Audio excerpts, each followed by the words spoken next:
ang semestre mo ngayon? Mahirap talaga na yung semestre kaya hindi ko masasalin ang mga international competitions dahil kailangan kong mag-focus sa pag-aaral. Dahil dito, kumuha ako ng part-time job kasi kailangan kong tumulong sa mga finance. Oo nga pala, nabanggit mo na isa kang atleta. Ikwento mo naman sa amin ang buhay mo bilang isang atleta. Bukod sa pag-aaral, pumunta pa rin ako sa training, atleta ako sa wrestling, at araw-araw akong nagta-training. Karaniwan, alas 10 ng umaga at alas 3 ng hapon araw, nag-conditioning at nagpapractice sa techniques. Grabe, ang dami mo palang ginagawa sa araw-araw. Dapat magpatulong ka sa ibang tao para naman mabawasan yung gawain mo. Kinakaya ko naman, mahirap pero rewarding siya sa dulo. Eh si Sloan, kamusta naman siya? Kamusta ang buhay bilang nanay? Okay. Mabuti lang si Sloan. Ni Sloan binibigay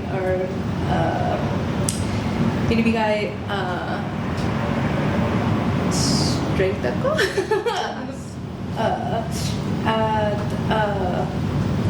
Bilang nanay, kailangan kong alaagin ang anak ko.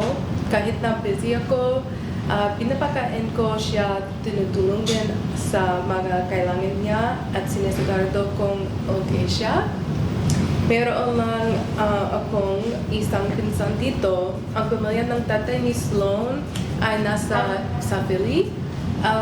Sana mas maging malapit sila para tumuloy. Mas naiintindihan na namin ngayon kung bakit napakahirap ng buhay bilang isang ina.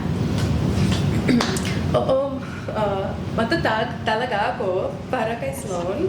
Ang nitid niya ay nagbibigay lakas sa akin.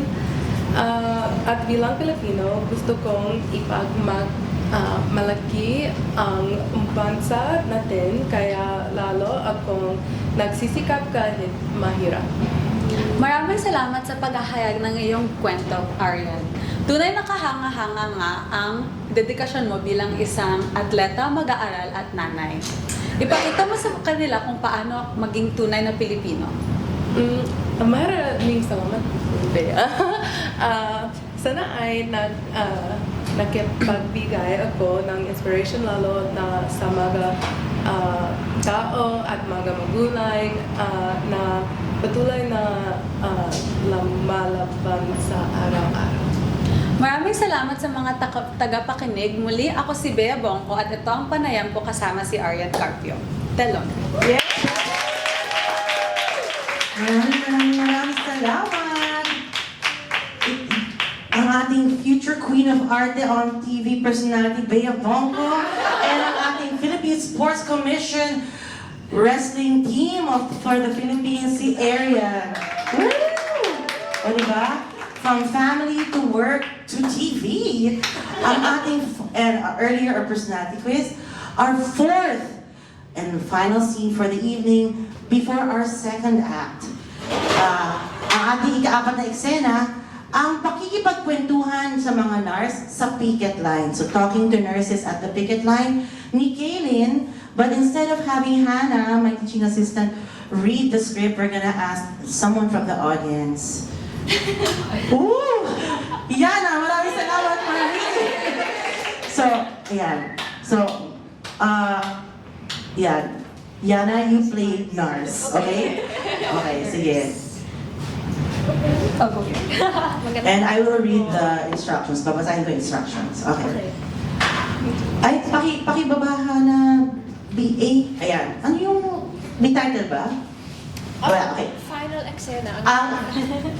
Ang final na eksena. Mga tauhan, the characters. Kaylin, isang Filipino-American na estudyante ng Columbia University.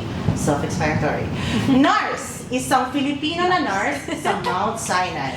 Tagpuan setting sa labas ng Mount Sinai Hospital, outside Mount Sinai Hospital, Morningside. Noong Pebrero, sa panahon ng welga ng NYSNA during the rallies or the strike of NYSNA.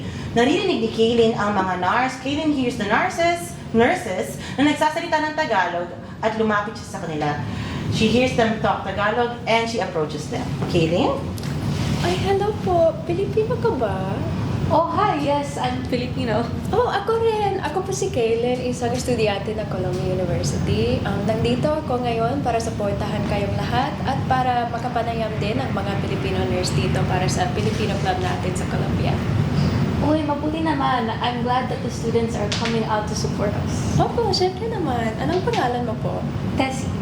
Oh, ikinagagalak na kilala ka, Tessie.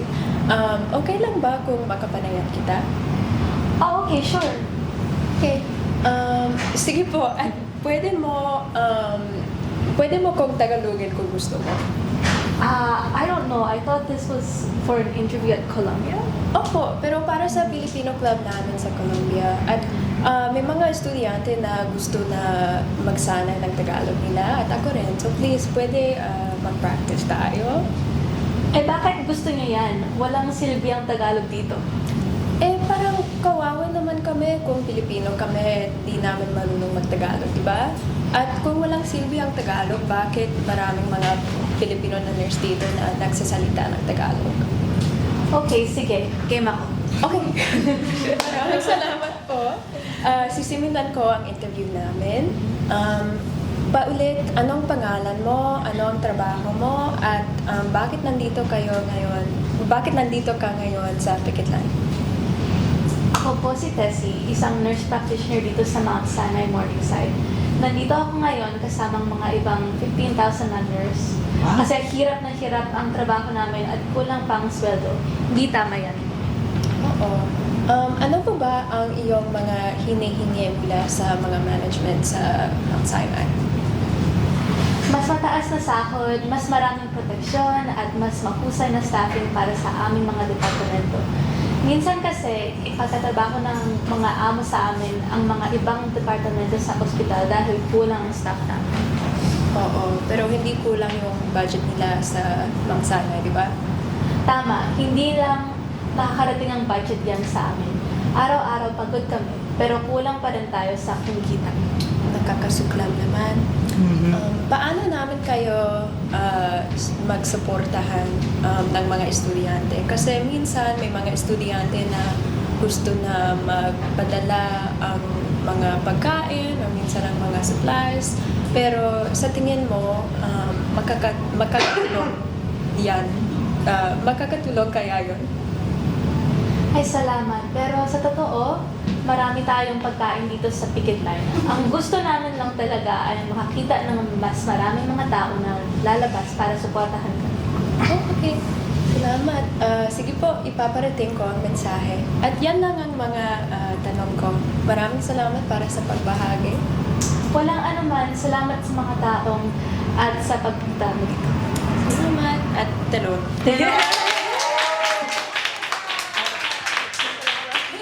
Ay, hello. Ayan. So, pinapakita, not only do we build solidarity, hindi lang tayo nakikiramay sa pamilya, sa ka-office, or sa isang celebrity interview, right? But also with our working class, sa ating mga, oh my God, sa ating mga uring manggagawa. Kung may mga tanong kayo tungkol sa picket at sa strike ng mga nurse sa Mount Sinai, if you have any questions about the strike in Mount Sinai, Kaylin will happily answer your questions. Mamaya. Okay? Now, so you already saw the 4 scenes, you already had a personality quiz, di ba? Ang ating last scene for the first act of how to become a kapamilya is a short... Okay. It's a short story, ay isang maikling kwento from Bea, answering the same prompt, what if Filipino was a person? Bea, take it away. Yan, dito tayo. Okay po. Hello. Para lang bigyan ng backstory ang aking maikling kwento, ang... What's title? Ang pamagat niya ay si Phil at ang nawawalang baybayin. Ito ay isang kwento tungkol kay Phil na kinakatawan ng Filipino at at ang kanyang love interest na si Bai, ang nawawalang baybayin na alpabeto ng Pilipinas. Kung ang wikang Filipino ay magiging tao, Phil ang pangalan niya. Isang taong napakabait, malikhain at may makulay na pagkatao. Katabi niya palagi ang kanyang matalik na kaibigan at lihim na pag-ibig na si Bai, na kumakatawan sa sinaunang sulat ng Pilipinas, ang baybayin. Kaya manggi ang balat ni Phil, maitim at bahagyang alon-alon ang kanyang buhok. May kumikinang na mga mata at ngiting nakakalambot ng puso. May pagkalalim ang kanyang boses at tuwid ang kanyang tindig. Nagpapakita ng katatagan. Mahilig siyang umawit ng mga lumang kanta at gumuhit ng mga titit na naglalahad ng kasaysayan. Sa kanyang mga kamay, isinusulat niya ang mga salitang humuhubog sa buhay ng mga Pilipino. Mapagmahal, maunawain at masipag ang kanyang pagkatao. Pusong nakaugat sa malasakit. Bawat salita may bigat at saysay. Binubuo ang diwa ng pagiging Pilipino. Si Bai ay kakaiba. Hindi siya isang tunay na taong nilalang, kundi isang konsepto na nagkakaroon lamang ng anyo sa imahinasyon. Inilalarawan siya ni Phil na may mahabang kulot na buhok at mga matang kumikislap na parang mga bituin. Hugis puso ang kanyang muka, banayad ang mga guhit at ngiti na nagdadala ng aliw at kabighani. May kalambutan at mahinahong tinig ang nagbibigay ng ginhawa sa nakikinig. Kaya naman, hindi natatakot si Phil na mangilala ng isang pinakamisteryosong katang-isip. Sapagkat sa tuwing isinusulat niya ang mga kwento ng bayan, si Bai ay nagsisilbing kanyang inspirasyon. Araw-araw, maagang gumigising si Phil upang magsulat ng mga bagong kwento. Bilang nakababatang kapatid niya, lagi kong napapansin kung paano siya pumupunta sa isang tahimik na sulok tuwing umaga. Ang lugar kung saan niya isinusulat ang mga kwentong nais niyang ipahiwatig sa mundo. Nakatanaw ako sa kanya at pinagmamasdan ang bawat galaw ng kanyang mga kamay sa papel at nadarama ang pag-iingat na inilalaan niya sa bawat salita. Sabi ni Kuya sa akin, karaniwang si Bai ang kanyang inspirasyon, isang mahiwagang konsepto na nagbibigay buhay sa mga kwento ng nakaraan.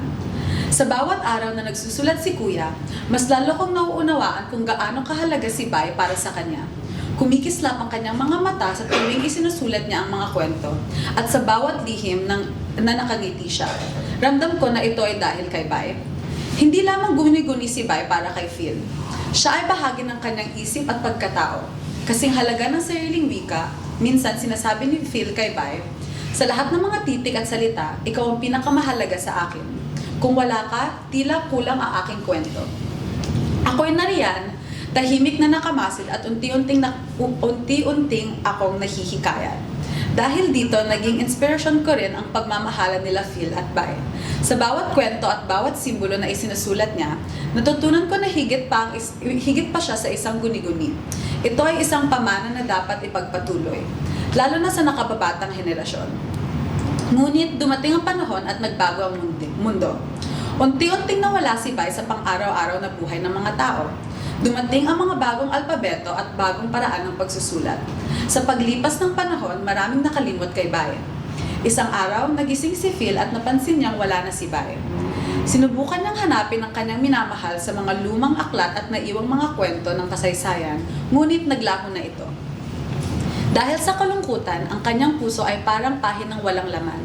Sa bawat kwentong kanyang isinusulat, nararamdaman niya na may kulang. Para bang ang kanyang mundo at puso ay hindi na magkasing buo. Kahit wala na si Bai sa tabi niya, hindi tumigil si Phil sa pag-alala sa kanya. Patuloy niyang isinusulat ang pangalan ni Bai sa mga kwento, sa mga tula at sa mga ala-alang ng mga Pilipino. Para kay Phil, hindi mawawala ang pag-ibig nila kahit matagal na itong nakalimot ng iba. Laging mananatiling napaka-espesyal si Bai sa puso niya. At kahit nagbago na ang panahon, naniniwala siya na balang araw, muling mabubuksan ang pahina ng mga kasaysayan kung saan buhay si Bai sa kultura ng Pilipinas. Naroroon ako bilang kapatid ni Phil sa bawat sandali ng kanyang pakikipagsama kay Bai. Nakita ko ang lalim ng pagmamahal at dedikasyon ni Phil sa mahiwagang presensya ni Bai, isang bagay na hindi nakikita o nauunawaan ng karamihan sa mga Pilipino. At sa pamamagitan ng aking sariling pagsusulat at pag-aalaga, sisikapin kong dalhin ang apoy na iyon sa mga susunod na henerasyon upang maramdaman nila ang mahiwagang presensya ni Bai. At upang hindi tuluyang mawala sa alaala ng bayan ang hiwaga at inspirasyong minsang nakita ng aking kapatid. Nang balikan ko ang mga araw na pinagmasdan kong nagsusulat si Kuya, naiintindihan ko ang alamat ni Bai ay hindi lamang kwentong isinusulat sa papel. Ito'y buhay na patuloy na nag-aalab sa isip at damdamin ng bawat nakakaalam. Dahil ang tunay na pag-ibig, tulad ng wika at kultura, ay hindi kailanman tuluyang nawawala. Naghihintay lamang ito na muling mahanap at mahalin ng susunod na henerasyon. Maraming salamat. And that was Bea's short story about the romance between Phil, Filipino, and Baybayin by our pre-colonial writing system. Right? And thus concludes our first act na nagtatapos ang aming unang yugto. Magkaroon muna tayo ng 5 pinaka-importanting bahagi, the most important part. I-next mo daw, B. I-next mo lang daw, B.